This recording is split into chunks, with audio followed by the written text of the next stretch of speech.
Number 5. In April 2014, 16-year-old Yahya Abdi jumped a fence and stuck into Maneta International Airport in San Jose and holed himself up in the wheel well of a Hawaiian Airlines 767 en route for Hawaii in hopes of reuniting with his mother, who he'd always thought was dead, until his father finally confessed that she was alive. The boy lost consciousness while the plane rose to 38,000 feet and temperatures dropped to minus 80 degrees Fahrenheit. An hour after landing, young Yaha woke up and popped onto the tarmac. Not surprisingly, the crew was dumbfounded.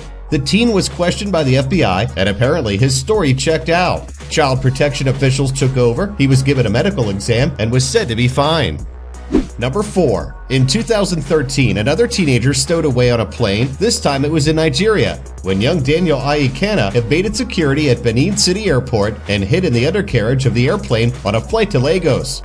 Thank goodness the boy survived because of the short length of the flight that never went any higher than 21,000 feet. Daniel had risked his life in order to get away from his abusive parents and was hoping to flee to the United States. When he realized he was still in Nigeria, he was understandably disappointed. That's when the government stepped in and offered him a scholarship to one of the best schools in the state. The governor was even quoted as saying, "The reason for opting for a boarding school is that we think that there is a need to closely watch him, which his parents could not do. He is an intelligent young man with uncommon challenges, but one that has a vision. He's certainly determined, that's for sure."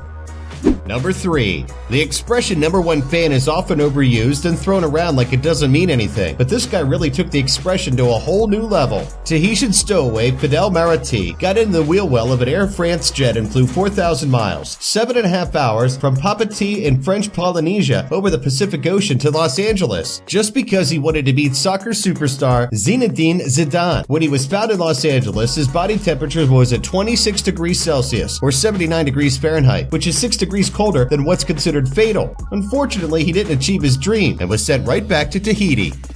Number 2. In 2010, an unemployed Romanian man managed to hide in the undercarriage area of a private jet owned by the royal family of Dubai on a trip from Vienna, Austria to London, which is about 800 miles. First, he slipped under a fence to get to the plane, and then, once inside, he crouched in the rear wheel compartment. Lucky for him, that day thunderstorms caused the plane to fly much lower than the 37,000 feet it normally flew, which would have killed him. When he was found at Heathrow, the man was arrested on the spot. He said he'd come to Britain to find a job. So get this, because he could prove he was a European Union national, he was allowed to stay in Britain.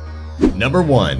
This horrifying experience happened in October of 1996 near London's Heathrow Airport. A couple sitting in a pub saw a body falling 2,000 feet out of a Boeing 747 as it was coming in for a landing. 19-year-old stowaway Fidel Saini died while his brother Pardeep somehow survived a 10-hour flight from Delhi to London in minus 60 degrees Celsius temperatures and winds equivalent to 6 times a hurricane, while the British Airways plane was at 35,000 feet. Pardeep told authorities that he and his brother had been forced to leave India after having been linked to Sikh militants, and they'd found a guy who would help them, for a price of course. Except his idea to access the baggage hold from a wheel well of a plane was not a good one. Inside, the brothers went through hell. Pardeep passed out and didn't come to until the plane got to London. When the captain opened the landing gear doors, Vijay fell from the sky. Pardeep woke up and staggered onto the tarmac, barely able to speak. He was quickly taken to hospital with severe hypothermia. Apparently, the pilot of the plane later wrote to Pardeep to congratulate him on his near-miraculous survival. He said, "I hope that in the future I may have the pleasure of carrying you as a legitimate passenger on the inside of the airplane."